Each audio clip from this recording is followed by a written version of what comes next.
کچھ لوگ ہیں جن کے بارے میں اللہ کہتا خلطوا عملا صالحا وآخر سیئا، میرے کچھ بندے ایسے ہیں کبھی نیکی بھی کر لیتے ہیں کبھی گناہ بھی کر لیتے ہیں۔ یہ اللہ تعالیٰ قرآن میں خود بتا رہا ہے کہ میرے کچھ بندے ایسے ہیں، کبھی بڑے نمازی بن جاتے ہیں کبھی مسجد کا راستہ ہی بھول جاتے ہیں، اور کچھ بندے ایسے ہیں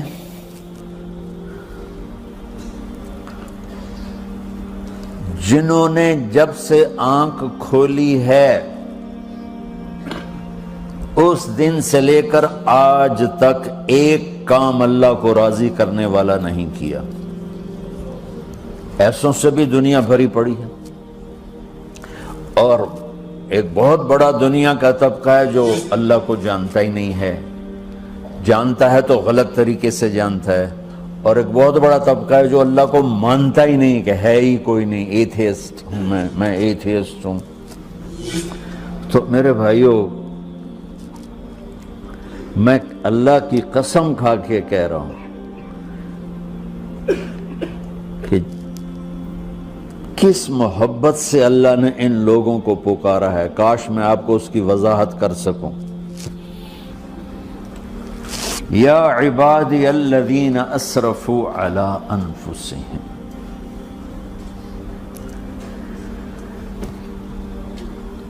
مجھے اپنے بیٹے پر بھی غصہ آتا ہے تو میں کہتا نکل جا، تو میری اولاد ہی نہیں ہے۔ میں دین سیکھنے جانا چاہتا تھا، میرے والد رحمۃ اللہ علیہ مجھے ڈاکٹر بنانا چاہتے تھے، میں اس سے بہتر راستہ اختیار کر رہا تھا، لیکن میرے باپ کی مرضی نہیں تھی، تو انہوں نے مجھے فرمایا جی تو مولوی بننا ہے تو میرے گھر ہی چوں نکل جا۔ میرے کانوں میں وہ الفاظ آج بھی گونج رہے ہیں۔ وہ میرے خالق نہیں تھے، میرے والد تھے، خالق تو میرا اللہ ہے، اور میں اللہ کی فرمان برداری کا ایک کام نہیں کرتا ہوں، اللہ کی فرمان برداری کا ایک کام نہیں کرتی مرد عورت، ٹھیک؟ تو اللہ کو غصہ اس حساب سے آنا چاہیے کہ بدبخت ہو، بے غیرت ہو، شرم نہیں آتی تنوں ڈوب کے مر جاؤ۔ میں قربان جاؤں، اللہ کہتا ہے یا عبادی، او میرے بندو۔ یہ پتہ کن کو کہہ رہا ہے؟ جو تبلیغ کرتے ہیں، جو علم پڑھتے ہیں، جو یہ بچے کی طرح مصلی پہ نماز پڑھاتے ہیں، جو میری طرح ممبر پہ بیٹھ کے دین بیان کرتے ہیں، جو راتوں کو اٹھ کے تہجد پڑھتے ہیں۔ میرے بندو،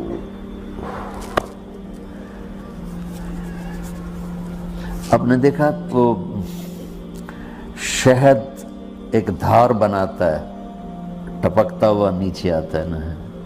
اللہ کی قسم اس آیت سے اللہ کی محبت کا شہد یوں نکلتا نظر آتا۔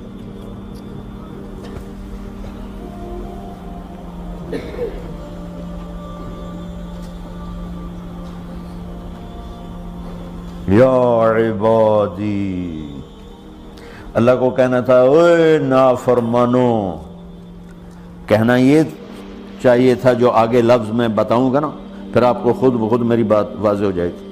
اوے نافرمانو، بے غیرتو، میرا اللہ کہہ رہا ہے یا عبادی، میرے بندو، یا عبادی، یہ بھی ایک لہجہ ہے نا، یا عبادی۔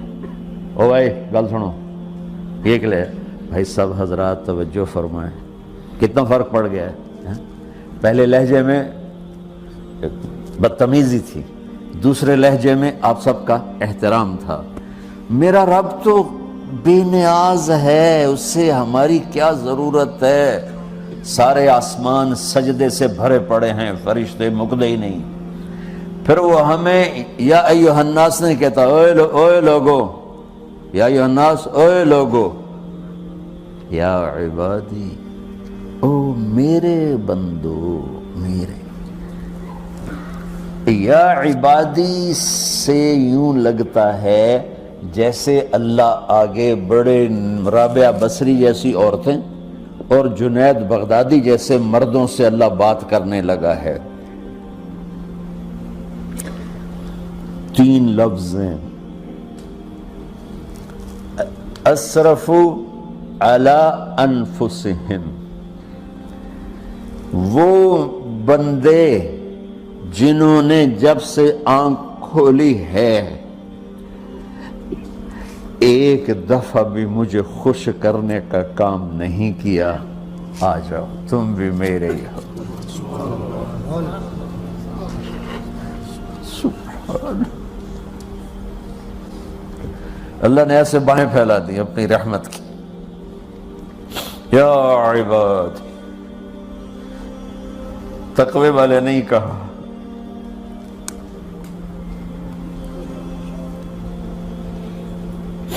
روزے والے نہیں کہا، پردے والی عورتوں کو نہیں کہا، حلال کمانے والے، تہجد پڑھنے والے، علم پڑھنے والے۔ علا علا علا کا مطلب یہاں بہت طاقتور ہے، عربی کے حرفوں کا بھی مطلب ہوتا ہے۔ علا کا یہاں مطلب ہے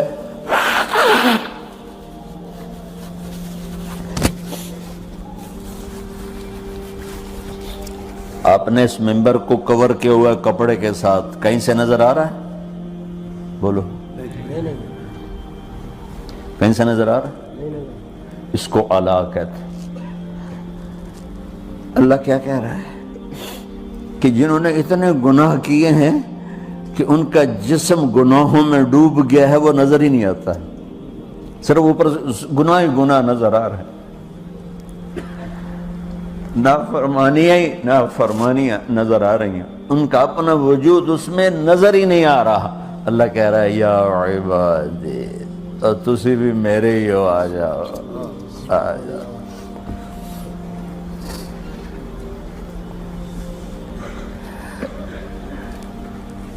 بتاؤ ایسے مہربان رب سے بغاوت کرنا ہے کوئی غیرت کی بات؟ چند روزہ زندگی کے پیچھے، چند ٹکوں کے پیچھے، چند پیسوں کے پیچھے، یا عبادی یا عبادی۔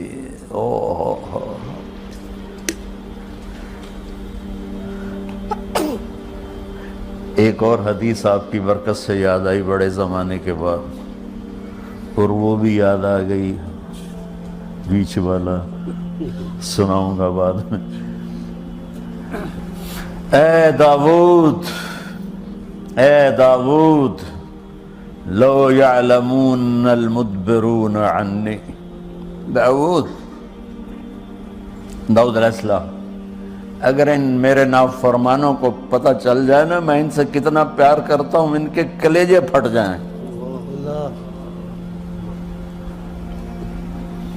اگر ان نافرمانوں کو پتہ چل جائے کہ میں ان سے کتنا پیار کرتا ہوں، ان کے کلیجے پھٹ جائیں۔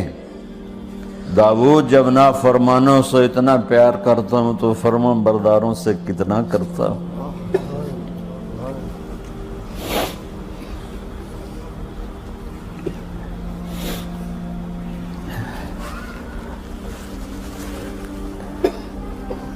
آگے بات کیا کی ہے کہ ساری دنیا نے تمہیں جہنمی بنا دیا ہے، تسی پکے دوست کے تھوڑی بخشش کوئی نہیں، لیکن میں تمہارا رب جس کی تم نے زندگی میں ایک دفعہ بھی نہیں مانی، میں تمہیں خوشخبری دے رہا ہوں، لا تقنطوا من رحمت اللہ، میری رحمت سے نا امید نہ ہونا، میرے در پہ آ جانا۔ ان اللہ یغفر الذنوب جمیعا انہ هو الغفور الرحیم۔ تم میرے در پہ آ جانا، تمہارا آنسو نکلے نہ نکلے، ایک ہائے مجھے کہہ کے کہہ دینا، ہائے اللہ مجھے معاف کر دو، تو کیسے معاف کروں گا تمہیں؟ کہ تمہارے جسم پر مچھر کے پر کے برابر بھی گناہ کا نشان نہیں چھوڑوں گا۔ اور کتنے گناہ لے کر آؤ میرے پاس جو ہم کر ہی نہیں سکتے۔ میرا رب کہتا ہے لو بلغت ذنوبک عنان السماء، کہ یہ ہے گلاسگو کا فرش، یہاں سے گناہوں کو اٹھا اور پوری زمین کو بھر دے، 24,000 کلومیٹر زمین کو بھر دے گناہوں سے، پھر زمین میں جگہ نہیں رہی تو اب گناہ کے اوپر گناہ ڈال، پھر اس جیسے بوری کے اوپر بوری ڈالی جاتی ہے جب ٹرالا بھر جاتا ہے، گناہ کے اوپر گناہ ڈال، پھر گناہ کے اوپر گناہ ڈال، پھر یہ تہ یوں یوں یوں بڑھاتے بڑھاتے میرے آسمان کی چھت کو لگاتے۔ ارے تم کیا سمجھو بھئی آسمان یہ نیلا ہے؟ یہ نیلا تو سورج کا رنگ ہے۔ آسمان کو تک تو کوئی سائنس پہنچ چکی ہے، نہ کوئی علم پہنچ سکتا ہے، نہ کوئی انسان، وہ اتنی اونچائی پر ہے۔ اور میرا رب کہہ رہا ہے کوئی عورت کوئی مرد اتنے گناہ کرے، یہ اعلیٰ کا بتا کہ زمین سے اٹھا کر آسمان کی چھت کو لگائے، ساری دنیا کے مفتی مہریں لگا کے فتویٰ دیں گے جہنمی ہے، بخشش کوئی نہیں، برباد ہو گیا، اس کے ساتھ کھانا پینا بھی بند کر دو، بائیکاٹ کر دو۔ اور اللہ کہتا ہے میرا بندہ صرف ایک باری آکھیں یا اللہ معاف کر، میں ساری معاف کر دوں، 100 باری نہیں، 100 دی تسبیح نہیں ہوا۔ ہم سے جو ناراض ہو جاتے ہیں کتنی منتیں کرواتے ہیں راضی ہونے کے لیے، ایک دفعہ معافی مانگنے پر کبھی کسی نے معاف کیا؟ نہ ماں معاف کرتی ہے، نہ باپ، نہ بیوی، نہ خاوند، نہ بھائی، نہ دوست، اور باتیں بھی چھوٹی چھوٹی ہوتی ہیں۔ اور میرا اللہ کہہ رہا ہے کہ یہاں سے لے کر آسمان کی چھت تک تیرے گناہ ہوں اور تو صرف آدھی زبان سے کہہ دے یا اللہ معاف کر دے، کہ میں سارے معاف کر دوں۔